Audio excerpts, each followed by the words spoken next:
markets opened up just about half an hour ago. Yes. How are they looking up? Good morning, Shweta. No Monday morning blues for the markets, as I can tell. I don't know how you guys are feeling about the Monday morning, but no blues on the markets, all greens.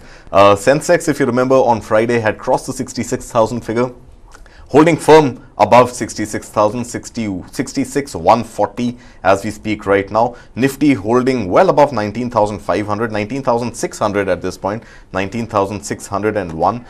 It's going to be an interesting day for the markets, especially on the banking side. So Bank Nifty is something we'll have to keep our eyes on, because HDFC Bank announces its results today, and linked to that, of course, is also HDFC Bank stocks being traded now with the merged HDFC securities that got traded in lieu of the shares of HDFC. So those results are going to be out, and I think the market cap for HDFC Bank will be decided by the market today, and we will have to see if it actually breaches the threshold of Reliance Industries and goes ahead and becomes the most valuable company in India today.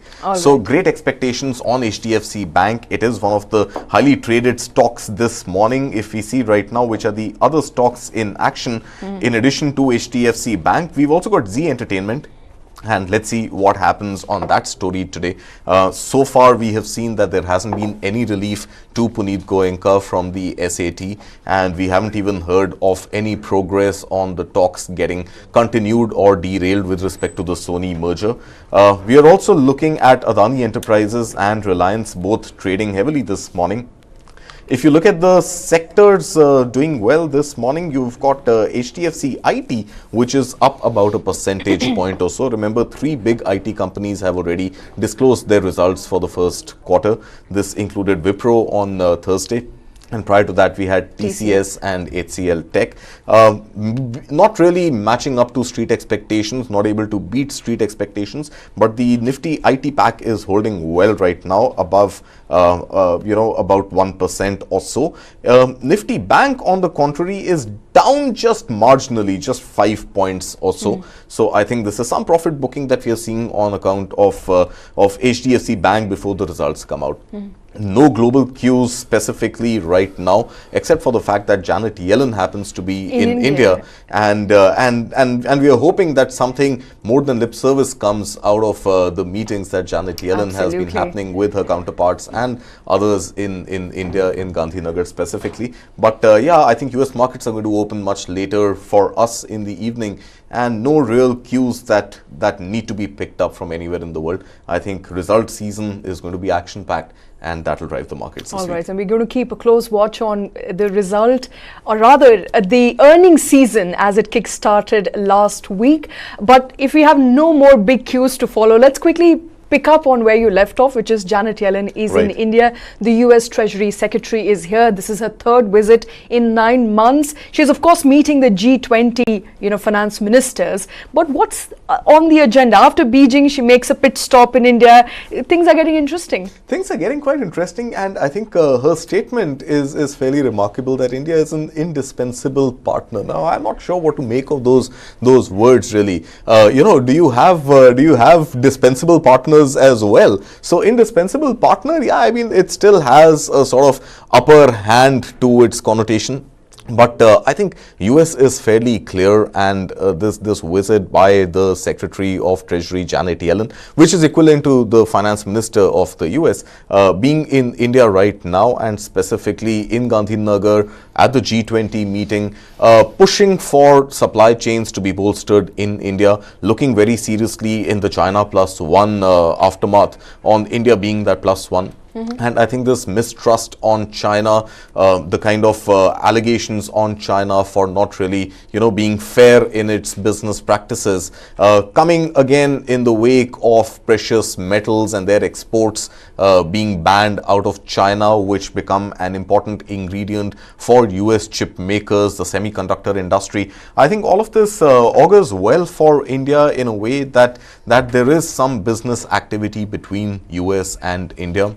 It comes at a time when Micron is looking at investing in Gujarat, which is where Janet Yellen made this statement on furthering India's ambit of semiconductor manufacturing, production of fabs. So overall, I think the semiconductor industry, electronics manufacturing, Remember, most of the exports that India has seen on the electronic side happen to be smartphones, and Apple, being a US-based company, Tim Cook 3 months back coming to India, opening its first 2 stores. So we are talking about a positive sentiment, at least when it comes to trade between US and India. And this, of course, with Beijing not really entertaining US's demands, in as much measure as India would be ready to at this stage. Right. So I think India, being an indispensable partner for the US, should mean better things to come when it comes to bilateral trade between India and US. All right, and then of course one of the key discussions would also be with respect to debt in the developing countries, so debt restructuring when it comes to developing countries, as well as supply chain issues that Janet Yellen is going to be discussing with the finance ministers of G20 nations. This is good news for India, because after Janet Yellen went to Beijing, and many would say there wasn't a great reception, it's a red carpet from India once again. Yeah, I mean, US would likely be consulting with the European Union and China, the two other biggest economic blocs in the world apart from Russia. They are consulting now with India on these global issues. So that obviously that goes on to show the stature that India has now with respect to the rest of the world. So that is, of course, good news. The debt restructuring goes to is with the G20. Was a discussion with the G20 nations. I believe 2 MOUs also have been signed to basically facilitate cross-border payments. So yeah, it basically goes on to show India's stature in world economic issues right now. All right. So Janet Yellen, of course, visuals on your screen, is currently in India. She is in Gandhinagar, where she made that important statement with respect to having India as an important player, an important friend for the US. We will keep bringing you all the details of her visit to India. But another important story that we are tracking, where India is proving its might, is rupee denomination. We now know that de-dollarization, as it is popularly known. We don't know how easy is that going to be, Karthik. The road ahead is not easy, but at least it started in a way with UAE. And that's a great news. It started, in fact, with Russia, because in the case of Russia, of course, USD was pretty much just a piece of paper, right? Because of the sanctions, Russia could do nothing with the US dollars. But I think this whole concept of de-dollarization linked with internationalization of the rupee is something which I think has a great macroeconomic impact on geopolitics as well as economy as a whole. Now, what really happens, I think if you take a step back and see, why is de-dollarization important and why is internationalization of the rupee important? Very simply put, Indian rupee is depreciating against the US dollar because there is more demand for the dollar and less demand for the rupee.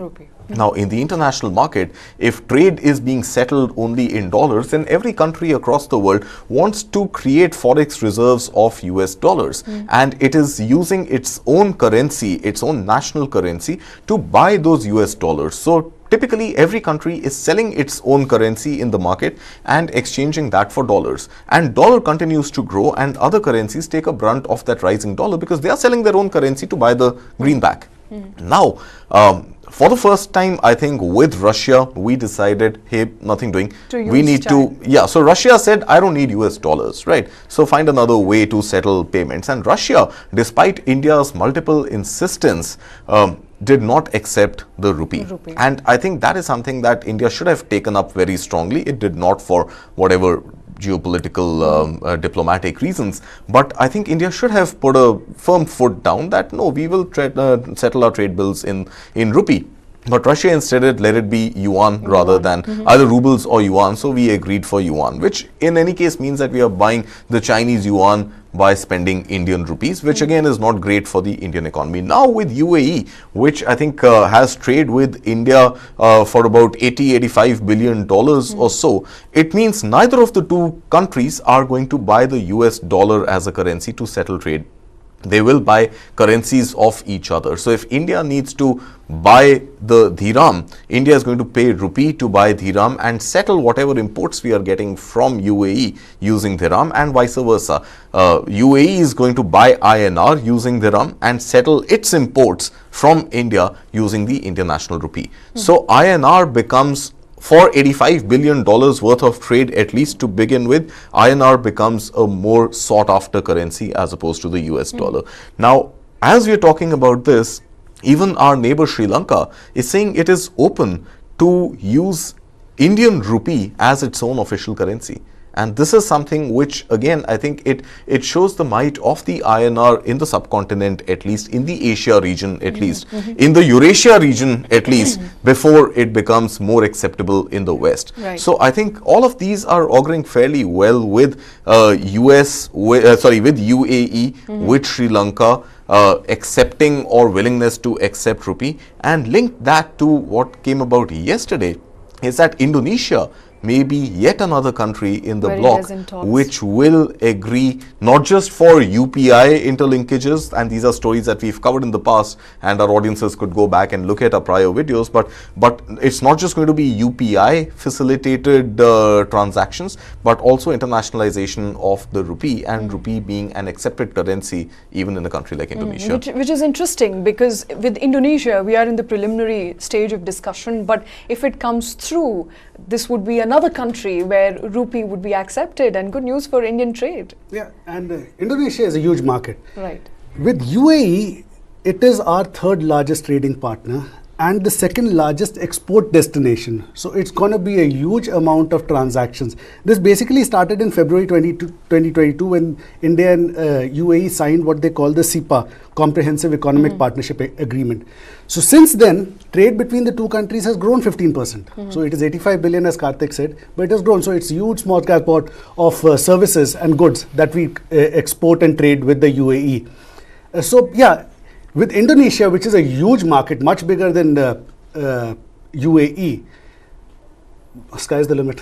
All right. A huge market with Indonesia as well as UAE, but good news there overall as far as Indian trade with these countries is concerned. Rupee, and a step in fact taken towards internationalization of rupee, making a rupee substitute for dollar. Hopefully that will happen in the near future sometimes, but we're going to keep tracking that story. Domestically, there's another important story that is propping up, and that is with respect to electric two-wheeler vehicles. We now know that the government, Karthik, is in process of penalizing these electric two-wheelers, saying either you refund the subsidy that you wrongfully claimed, and the word wrongfully here is a matter of a debate between two-wheeler makers and the government, but either you do that or we'll penalize you, we'll take you to court. Absolutely. So legal action definitely looks on the anvil. Remember, we are talking about the FAME subsidy, faster adoption of electric and hybrid mobility, wherein the government, to incentivize sale of electric two-wheelers, had incentivized in fact the end mile, the last sort of point, which is the customer. So you wanted to buy a scooter for 1,50,000 rupees. There was a clear-cut 40%, 45% subsidy on that, which came to about 60,000 rupees. You could get your scooter by paying 90,000 rupees, right? Now the government is saying that there are companies, and there has been a lot of to and fro in this. The government has written to 7 electric vehicle manufacturers, saying that they had wrongfully subsidized the customer because these companies had not adhered to the localization clause.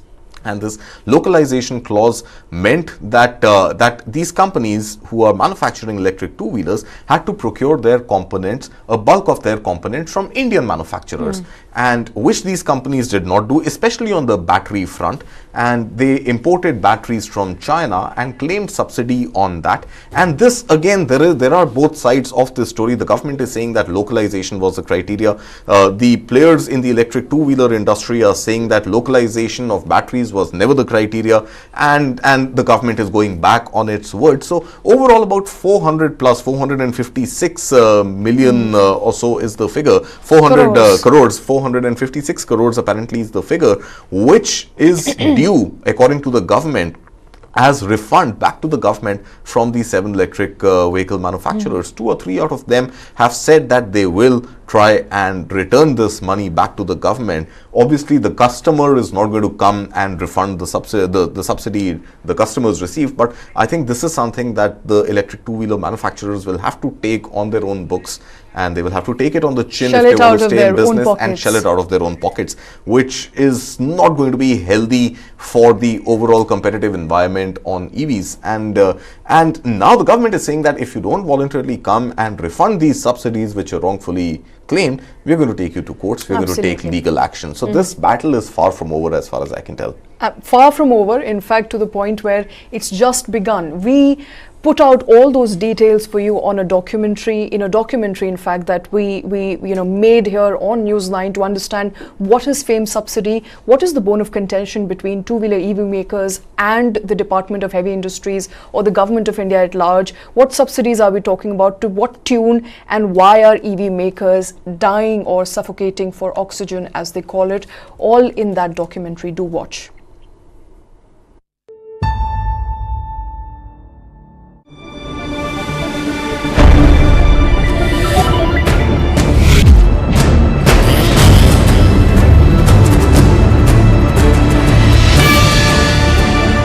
Right now, we just need oxygen, which means we need money in the bank.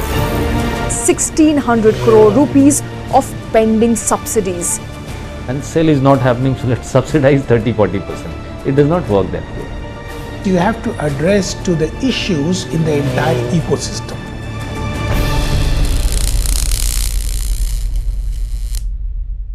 India's electric mobility dream was born from the need to reduce our oil import bill that touched a high of almost $160 billion last fiscal. But the challenge was that very few would buy electric vehicles that would cost almost 30 to 40% more than regular internal combustion engine powered vehicles, unless, of course, they were subsidized. First challenge which was there is to have electric vehicles in at least a sizable amount so that it can be seen, it can be experienced, and people can build confidence on that. Ultimately, it meant that customer has to take electric vehicle adoption first, which means he has to find some merit in it. Whenever you are going to attempt at the change in the behavior of consumers, that's a big change, because now you want them to shift from ICE vehicle, internal combustion engine vehicles, to that of electric mobility. So in that case, you have to address to the issues in the entire ecosystem.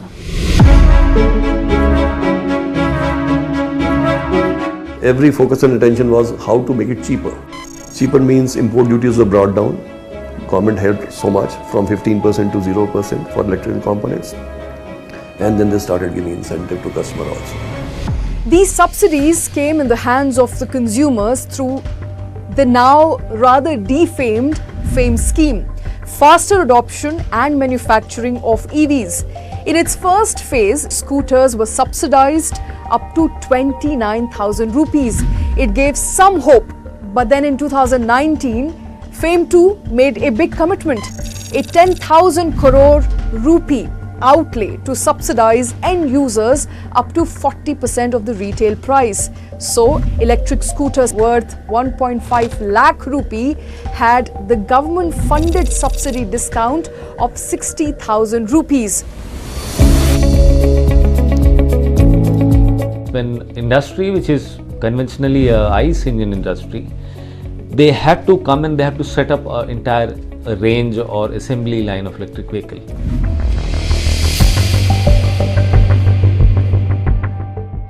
Incentives were given primarily, they were thought of so that the demand could be generated. Once the demand is generated, then everybody, OEM and everybody, they will start manufacturing. But there has to be a set of people who should be demanding for a particular vehicle type. Obviously, as expected, demand soared and industry had to scale up and produce in equal measure. electric scooters marked 1 million in sales in financial year 23, well on target to more than double their sales to 2.4 million in financial year 24. But just as cheers began, a short circuit blew the fuse on many EV makers. Suddenly came from somewhere a localization milestone which was impossible to achieve in the realm of judgments, because at that time at the association level we found what has that come from, that in 4 months of announcement of AM2 you should localize the battery, for example. So battery being such a complex item and so much of fire incident, unsafe incident, any brand like ours or many other brands at that time just simply thought of what is this, in 4 months how can you localize a battery which takes 5 years to develop, 3 years to develop. If you want to be global manufacturing hub, then certain quality parameters with respect to the vehicle, the automobile components, the battery, everything has to be maintained. They have to be in the top gear. Now, at the same time, there has to be growing, gradually improving local value addition. So many of us at that point of time say we will not localize. We cannot have haphazard localization. We will have to go back to Exide and tell them to do it. We are not making batteries, or to Bosch or others, and they are saying 2 years, and they are saying first produce volumes of 2 lakh, then we will invest. Some of us mostly, they wrote import, we will continue to import. And those products are always certified from MHI's certifying agency. So when this product went, they were with imported batteries. They were tested as imported batteries against what was FAME's guideline of local. And the certification also came as imported batteries. And we started getting subsidy on the imported batteries, and that continued for 2 years, 3 years. And then because of some letter from somewhere, government went back on their words of allowing imported batteries and say you should have localized at that point of time as per the FAME guideline. EV makers such as Hero Electric and Okinawa and 5 others were barred from participating in the FAME subsidy scheme any further. But the real blow came from the government asking them to pay back the subsidy amount disbursed thus far, 400 crore rupees. There were probably 13 of them who were put into kind of screening, that whether the product which they are selling, that confirms to the quality parameters for which FAME incentives have been given or not. 6 or 7, as 13 is the number, who did not qualify. So they have been put into kind of, for them, they too have been given an option that whatever subsidies you have taken till now, that you will have to return. The Society of Manufacturers of Electric Vehicles allege that the government is holding back funds. They are yet to receive 1,200 crore rupees worth of FAME subsidy, even as EV makers have passed on those subsidies to consumers. Add to that additional 400 crore rupees that the government is asking EV makers to refund to the government. We are now talking about 1,600 crore rupees of pending subsidies. This has the potential to kill many EV makers while the industry is still in its infancy.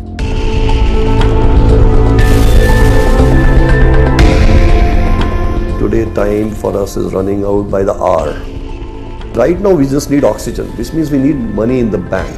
So if you owe 1,600 crores, give us 1,000 crores at least to all the players, so that they can start limping back to some operation, some production, some sales, so the business can start, the families can have their salaries back, the workers can be back into the factory, the network can be having some optimism, and then we discuss with you how much is due. We're not running away.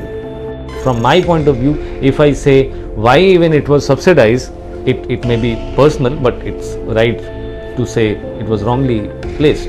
We cannot just focus on that some manufacturing is happening and sale is not happening, so let's subsidize 30-40%. It does not work that way. When it was required to bring couple of vehicles and nobody is there to be the taker, it was right to give some subsidy to some vehicle sales. But now when we are growing, the demand of vehicle is increasing, we need more people to manufacture. In May 2023, FAME 2 was once again revised. The revisions dropped the subsidy on the electric two-wheelers to 10,000 per kilowatt from existing 15,000 rupee per kilowatt. And the maximum subsidy cap was also revised downward from a 40% to 15%. Prices went up, sales dwindled. Electric scooter sales halved to under 46,000 units in June itself. We haven't produced for the last 4 months because our new products, which were 100% genuinely localized with the best of Indian suppliers like Nidec Japan and all Bosch and ILRs and so many, they are also under the same clouder that we will not allow even for the new genuine products to be loaded onto the NAP portal. So that is the type of an attitude that, okay, past is to be resolved separately, the future should be okay, but no, everything is being swept under one. So it's a log jam where all my hands are tied at the back.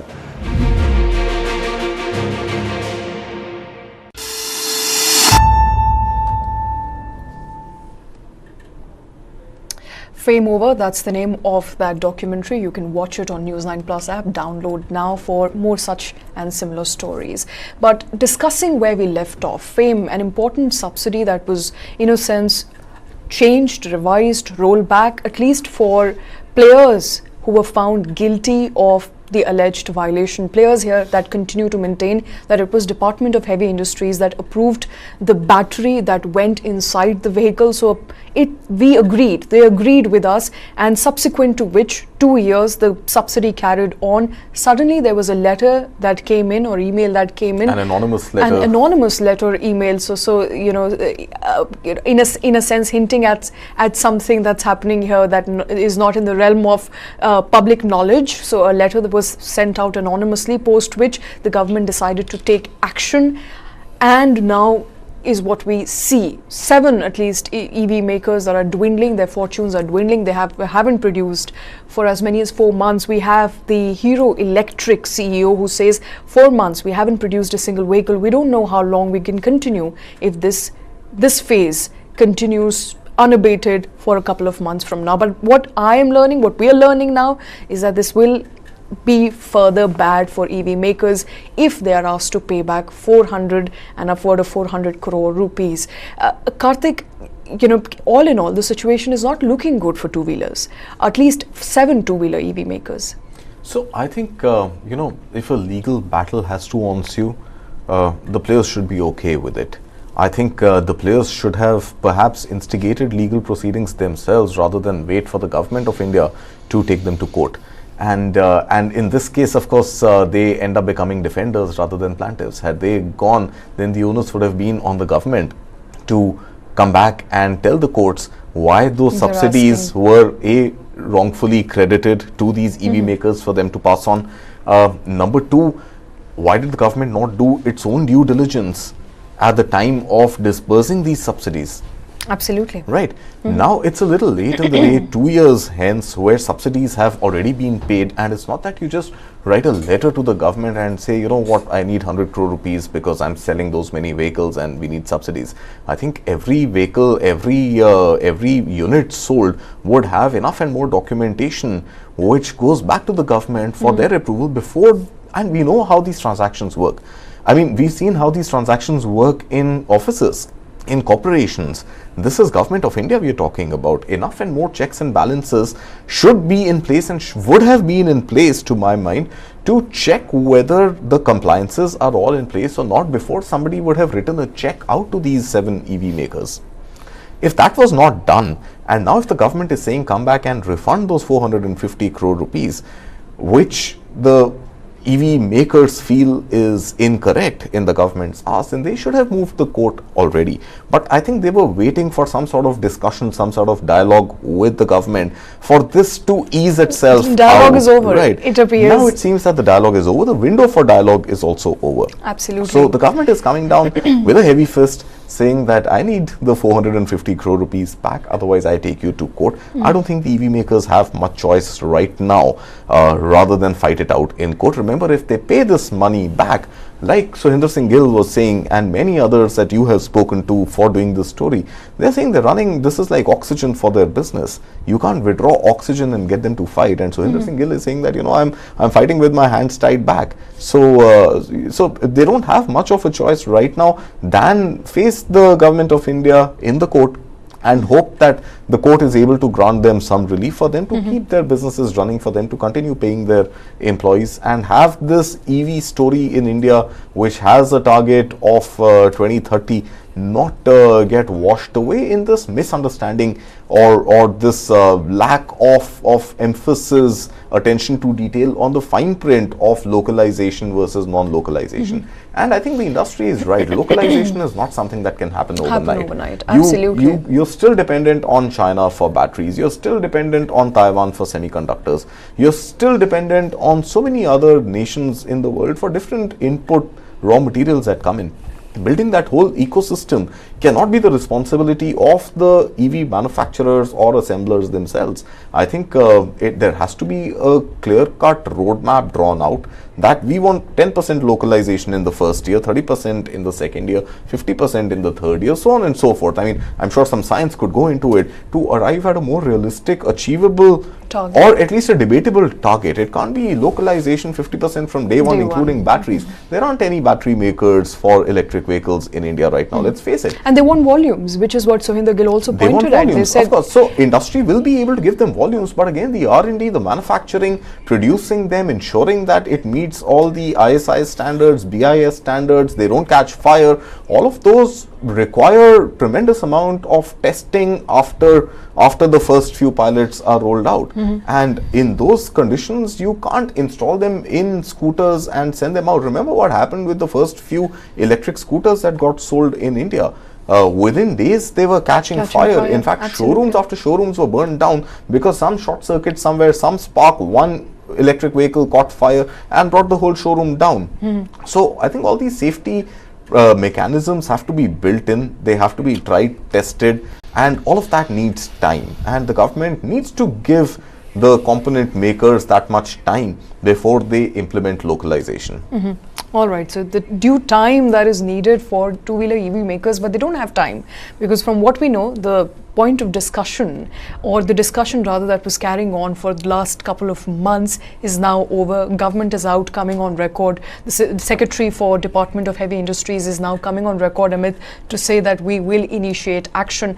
I think all in all, if it's a war between the two-wheeler EV players and the government, we're siding with none. But what we are in fact siding with is ability to do fair business in India. And Karthik rightly pointed out, there should have been a timeline put in place. 50% localization is not achievable, not possible in EV makers' own views, given the problems, the myriad of issues that industry faces.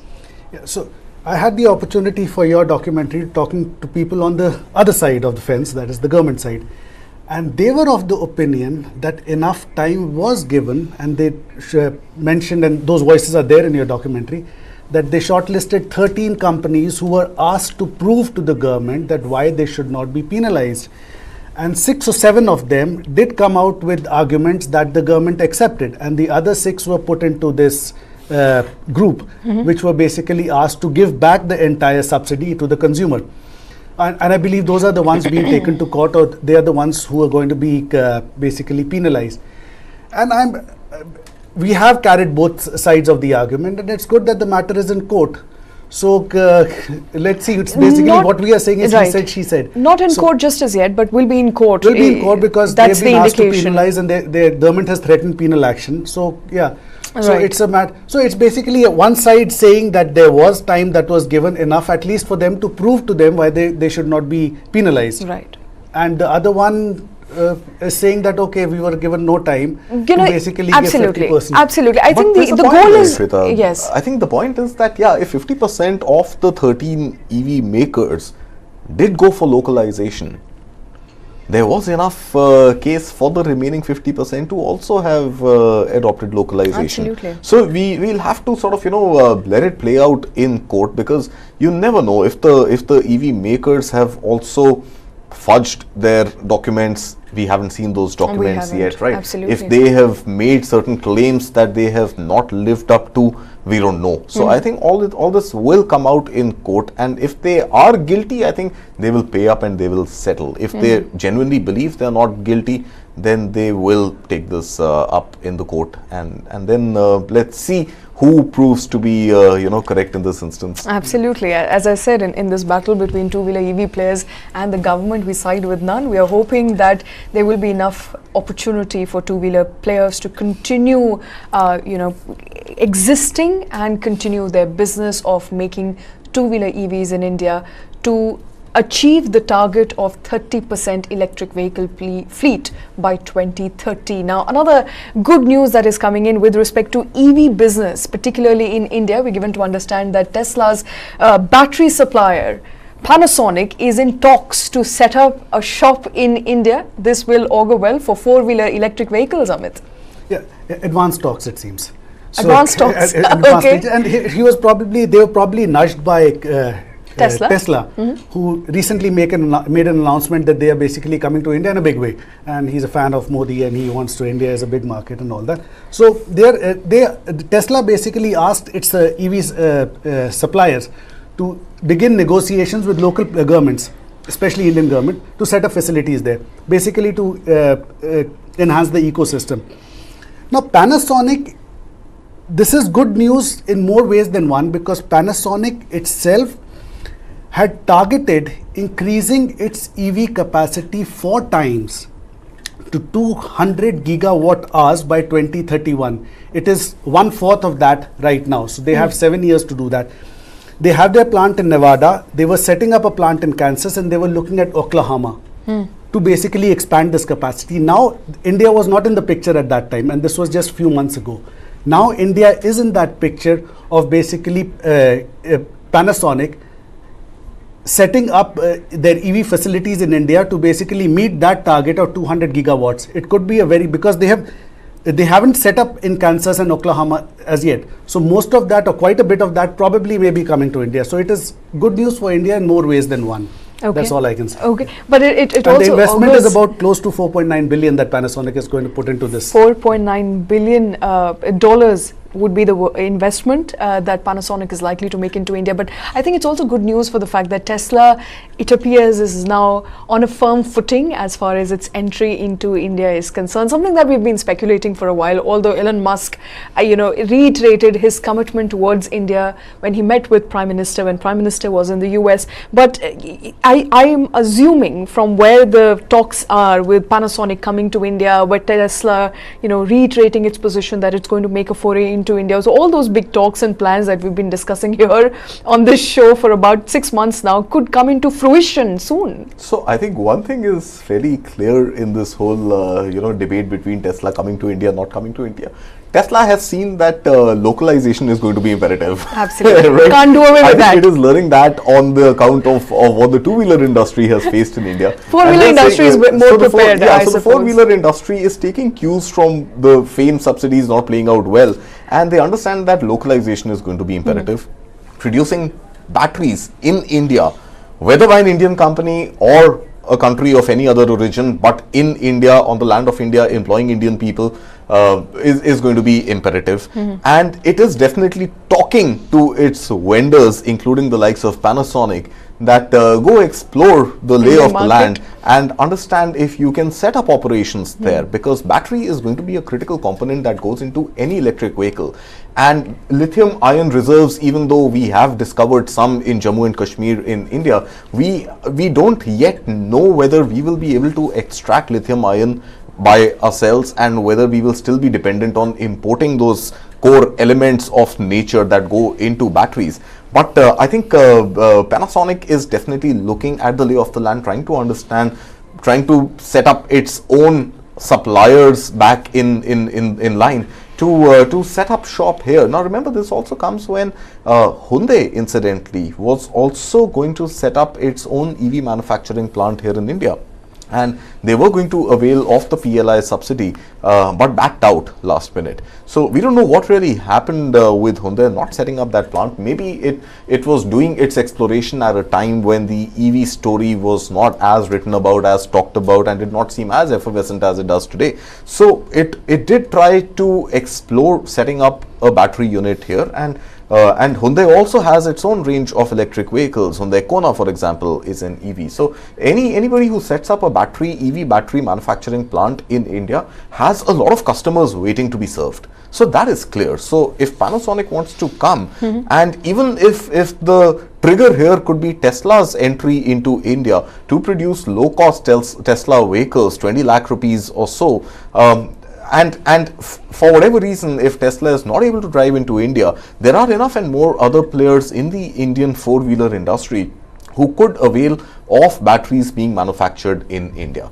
So I think it is going to lay to bed the entire localization debate, the entire cost economics of importing batteries versus getting batteries which are present here in India. And manufacturers using PLI, using other incentives for battery making, will be able to offer those batteries back to industry at a price which is more competitive than importing batteries. So even if you leave the localization debate aside, I think an EV battery plant being set up in India to serve these multiple four-wheeler, two-wheeler commercial vehicle, three-wheelers also for that matter, this entire segment of EVs, I think is going to play well for price economics again for the manufacturers of these vehicles, which in turn will also benefit the customer. So with or without FAME, if customers are able to get advantage of the price economics that manufacturers get by way of localization, I think that is also a great story. All right, so it's going to be a win-win not just for the players, the ecosystem, but also for consumers at large, meaning that your EVs could get cheaper if more battery makers were to set shop in India. We will of course keep tracking that story very, very closely. Before we let go, before we move forward, another important story that we are tracking at this point in time and we continue to track is online gaming platforms, online gaming sector as a whole, which is now going to attract a GST of 28%. The online gaming industry did not take it very well, and we're now given to understand that they will be meeting, the representatives of the gaming industry will be meeting with the government. The idea here, Amit, perhaps is going to be to renegotiate, to see if there's any room for negotiation, to bring it down perhaps from 28% to perhaps an 18%, but those are all, that's in the agenda, that's in the realm of speculation. We don't know whether the government is going to budge or not, but EV makers, the online gamers, gaming platforms making an attempt to ensure that the government listens. Going by what the finance minister said in that press meet, that there's no way that the government is rolling it back. But even if they go back to what it was, 28 and 18 in the chance and the skill basically parameters, that will also be good enough, because that is where things stood. It was still 28 for some and 18 for some. Now it is 28 for everybody. They have already sent an open letter to the government, and it has been titled "Death by 1,000 Cuts." So it's pretty dramatic there. So there are. They're gamifying it, huh? They're gamifying it, yeah. So yeah, it's a good punchline there. But yeah, however it is, however correct it may be, the 100 gaming startups that are basically signed up to this, and some federations, to revisit the 28% GST. According to them, 99% of companies in this sector will basically go bankrupt or get killed in the next 6 months. Oh, that's huge.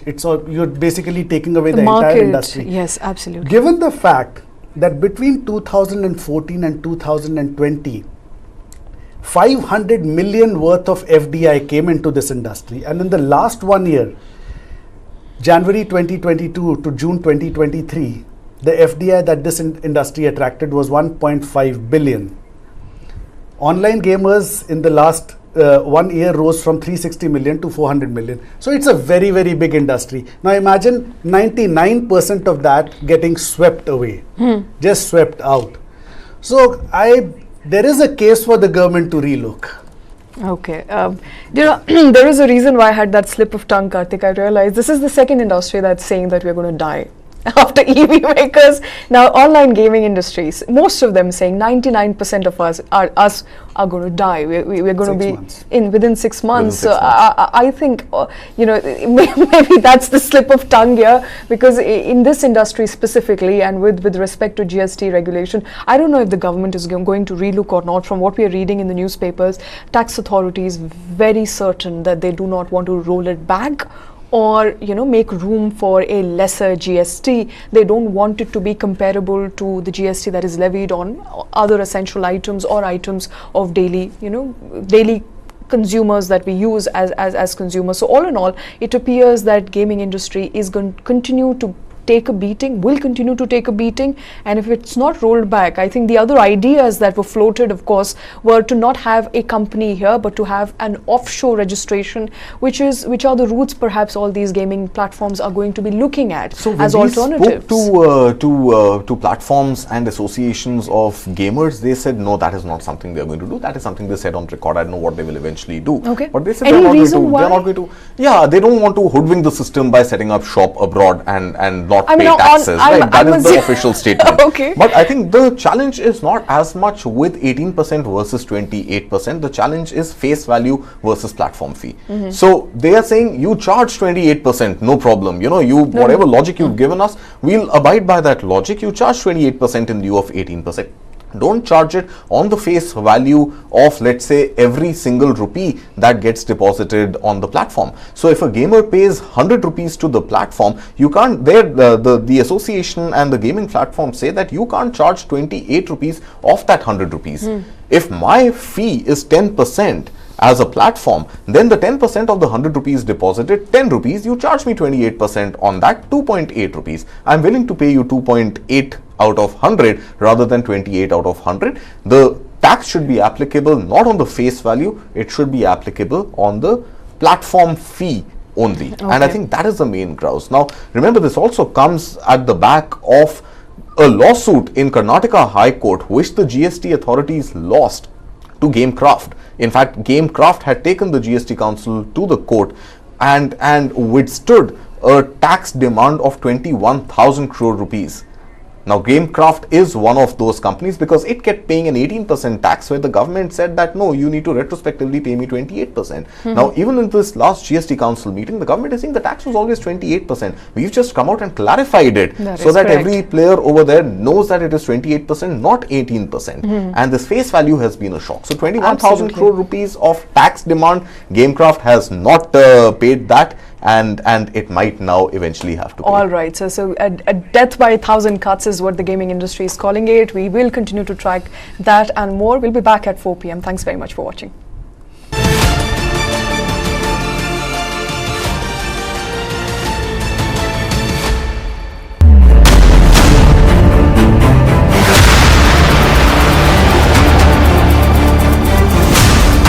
BrahMos, stealthy, lethal, precise. It flies at 3 times the speed of sound and cuts through a warship like a hot knife through butter. China's navy has threatened its neighbors